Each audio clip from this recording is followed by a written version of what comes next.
What's going on YouTube? I'm AJ, and this is my gun review. Today we're going to be covering the Vulcan 11, or 3L3V3N, whichever you prefer. For starters, I'll say I'm a big fan of the company Vulcan. They've made a consistently quality product for several years now. They have a great reputation in the industry. I like their modding, like the new products they're putting out, and on a personal note, they were very vocal about supporting the blue during a time where maybe it wasn't so popular to do so, so big respect to them. The gun itself is a 5-inch with a monolith, full-length steel dust cover frame, aluminum grip module. Interestingly, it has a direct mount optic, and it's a very uniquely styled piece. This one is the non-ported version. They also have a ported version with the Ignis ports. This is a gun, when it first came out, I was probably a little guilty of overlooking. Stylistically, it's a contrast from what I really like in the 1911 world. The boxy slide is kind of gives some Glock vibes, though Colin Moore recently referred to it as the G-Wagon of 2011s. I think that's a pretty apt description. For me, when I consider what I like in a 2011, this gun doesn't necessarily check all my boxes. The boxy slide looked to be very heavy. I like a lighter slide, a little bit quicker reciprocating slide. I don't tend to like heavy dust covers. Coming from the CZ world, that's tends to be their approach. Throw as much weight at the front end as possible. And though effective, I don't love how it makes guns transition. This gun itself comes in, as it sits, no light, a little over 43 ounces, which makes it over an ounce heavier than an XC with an X300 mounted on it. So that's a characteristic that would give me some pause, but let's break down the details and see what you're actually getting for your money here. All right, so we have the squared off slide, which is unique, makes for a fairly heavy slide. You can see how it bows out right here to accommodate the direct mount optic, supported front and rear, RMR cut. The SRO is buried in there, very nicely executed. The barrel, crowned bull barrel, this is, I don't know if it shows up very well on screen, this is probably the thickest bull barrel I've ever seen. This thing's enormous. It looks like a shotgun barrel. This gun does have a Marvel disconnector cut. The action itself is slicker than snot. Absolutely beautiful. Slide to frame fit, still very good. Has just a hint of side-to-side wiggle in the front, but considering this gun has nearly 10,000 rounds through it, I think most people would pray their guns hold up this well. Full-length steel dust cover. It is the full width of the slide. Makes for a fairly nose-heavy gun, especially when paired with the aluminum grip. The grip module is from Lone Star Innovation. It has a nice texture to it, not being overly aggressive, but not being as smooth as I was concerned it was at first appearance. You'll notice the little raised ridges in it really grip into the hand. This particular grip has the smooth area for the middle finger, which, as you guys know, I despise, but still waiting on the industry to stop accepting that.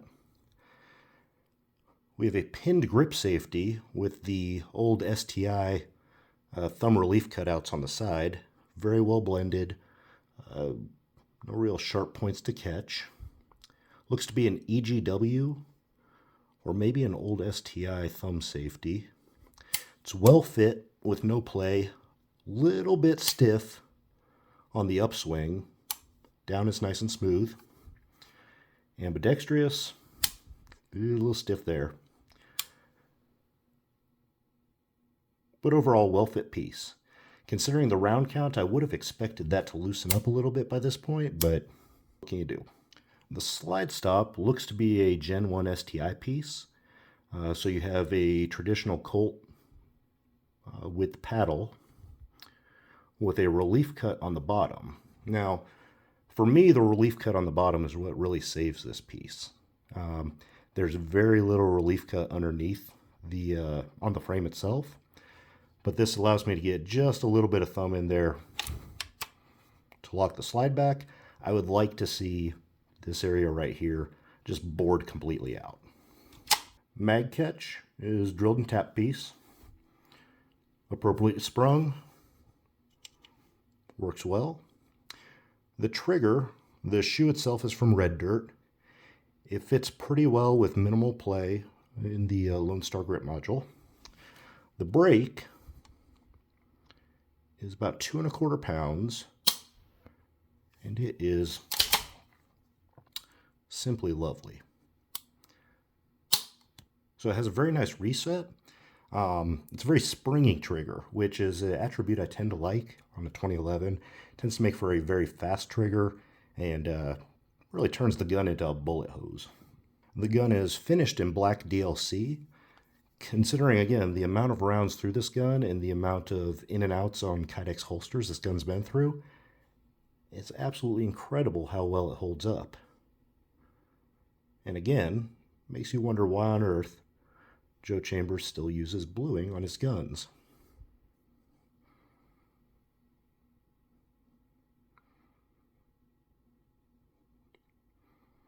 I'll say I also like the squared hammer. Not sure who the maker of this one is. It's similar to the Apex one, but is different. But there you have it. Vulcan 11. Cool gun. But does it shoot? So I've waxed on about personal preferences, but here's the thing. Preferences be damned, this gun runs. Fact of the matter is, when you put finger to trigger, this gun runs with the absolute best of them. Infinity, Atlas, Sharon, Chambers, it just works. The slide mass is definitely present, but it's well sprung, never felt like it was slowing me down, and the return to zero is phenomenal on the gun. I generally run my bill drills into a 6-inch circle, and with this gun I was able to work my way down to sub 20 splits with a very tight shot group. As I mentioned, the trigger is beautiful on this gun. It really eggs you on to throttle up and push the speed. On the reliability side of the house, the gun performed perfectly. I ran a mix of 147 grain American Eagle as well as some fairly soft 135 grain from zeroed ammunition. Both performed flawlessly. When I moved over to the steel, nothing changed. I've actually shot this gun on several occasions, and it always felt like I was a good range day away from setting some blistering times. Today was the day, and it did exactly that. In all of my go-to drills, this gun set top-tier times. So, final thoughts. Like I said at the beginning of the video, this would have been a very easy gun for me to have overlooked had I not been granted access to it. And that would have been unfortunate because what you end up getting is an excellent all-round pistol. The gun shoots flat, it shoots soft, has a beautiful trigger, very well made. I guess if there was one thing I would want people to take away from this video, it's if you like the style of this gun, if you are okay with the price point of this gun, you're looking at it, you're considering it, but there's not enough information out there, you're wondering if you're getting a quality product, absolutely jump on this gun. This is a fairly high round count example with around 10,000 rounds on it, and it is holding up beautifully. I know from the owner's experience, this has been a very reliable gun. He shoots competition with it. You could repurpose this into a defense role with presumably a little bit heavier trigger. There's nothing about this gun that would make me want to steer people away from it, and nothing about the company that would make me want to steer people away from them. So with that in mind, I think in the price range that this gun exists, if the style works for you, this is one of the best buys out there. Thank you for your time. Please like, comment, and subscribe. And until next time. That's fucking wild.